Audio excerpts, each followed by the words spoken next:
Charlie Munger, Warren Buffett's right-hand man for half a century, said this: "The first $100,000 is a bitch, but you gotta do it. I don't care what you have to do. If it means walking everywhere and not eating anything that wasn't purchased with a coupon, find a way to get your hands on $100,000. After that, you can ease off the gas a little bit." Every finance influencer on the internet quotes that line. Almost none of them show you why it's true. They tell you to stay disciplined and trust the process. That's the inspiration. This video is the math. There's a specific reason the first $100,000 is the hardest. And once you see the math, the entire personal finance world makes sense in a different way. So let's actually run the numbers. The honest baseline. Take a person saving $500 a month. That's $6,000 a year. Invested in a low-cost S&P 500 index fund at its historical average annual return of around 10%. Realistic numbers. Not aspirational, not motivational, just real. How long does it take to hit $100,000? About 9.8 years. Roughly a decade. Now here's the part that will reframe your entire view of money. How long does it take to go from $100,000 to $200,000 at the same contribution rate? Not another 10 years. 4.9 years. Half the time. $200,000 to $300,000. 3.3 years. $300,000 to $500,000. About 4.5 years total. The first $100,000 took a decade. The next $400,000 takes about 12 years from there. Same monthly contribution, same return, same person. Wildly different speed.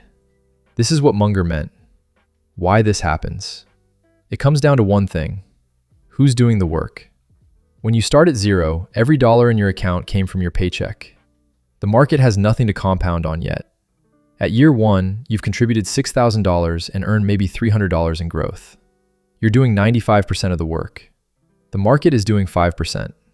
When you hit your first 100K, the breakdown shifts. You contributed about $59,500 of it. The market grew the other $41,500. You're still doing more of the work, but the market just became a real partner. By the time you hit 500K with the same $500 a month, you've contributed $135,000.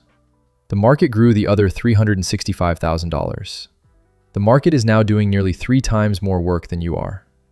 By $1 million, you've contributed about $173,000. The market grew the other $827,000. You're doing 17% of the work. The market is doing 83%. That's the curve nobody draws for you when they show you a savings chart. The line looks flat for years and then bends upward like it's mocking you for the decade of effort it took to get there. The bend is the moment compounding takes over from you. The crossover point. There's an exact dollar amount when the market starts growing your account faster than you can contribute to it. For someone saving $500 a month, that crossover happens at around $60,000. From that point forward, every year, the market adds more than your paycheck does. Forever. For someone saving $1,000 a month, the crossover is around $120,000. The math is simple. Take your annual contributions, divide by your expected return. That's the balance where your money starts pulling more weight than you do. This is the real reason the first 100K matters. Not because it's a round number, because it's the moment your effort stops being the main engine. The market takes over. The realistic path. A 25-year-old earning $65,000 a year. Take home is roughly $50,000. To hit the first 100K in a reasonable time frame, here's the actual plan. Step 1. Contribute 6% to your 401k if you have a match. That's $3,900 of your money per year. If your employer matches 50% of that, they're adding $1,950. You just added $5,850 a year of contributions, and $1,950 of that came from someone else. Step 2. Open a Roth IRA.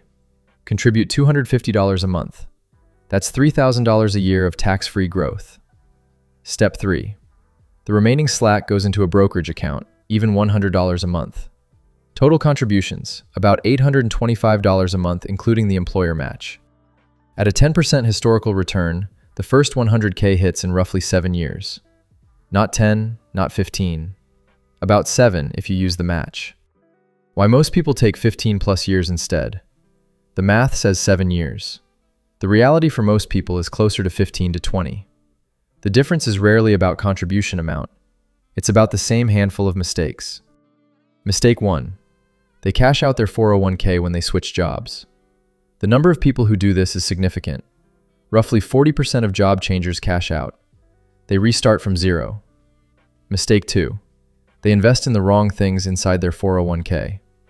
Default target date funds with 0.7% expense ratios. High-fee mutual funds the plan administrator selected. Cash. The market return drops from 10% to 6%, and the timeline doubles. Mistake 3. They stop contributing during downturns. The 2020 crash, the 2022 dip, the next one coming. The people who keep buying during those periods own the most shares at the lowest prices. The people who stop or sell lock in their losses. Mistake 4. They withdraw early. A car emergency, a wedding, a down payment. Every withdrawal resets the compounding clock on that money. The math is forgiving if you let it work. It's brutal if you keep interrupting it. The truth, nobody puts on a thumbnail. The first 100K is going to take you the better part of a decade, probably 7 to 10 years if you do everything right, probably 12 to 15 if you do most things right. The inspiration videos that show you how to hit 100K in 3 years are showing you outliers, gimmicks, or income side stories that aren't repeatable.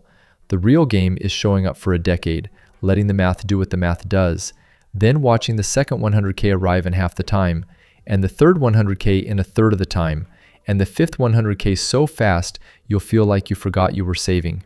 The reason Munger said after 100K ease off the gas is that the gas isn't yours anymore by then. The market is driving the car. If only the easy side were shown, that would be misleading. This path requires a stable income, the discipline to not touch the account, and the patience to watch a number grow slowly for years before it starts growing fast. It's harder if you have a low income, kids, debt, or live in a high cost of living city. The general math still works. The timeline just stretches. The order doesn't change. The order is get the match, automate, invest in low-cost index funds, don't withdraw, don't panic, don't stop. 5 rules, a decade. The real lesson isn't that you can't hit 100K.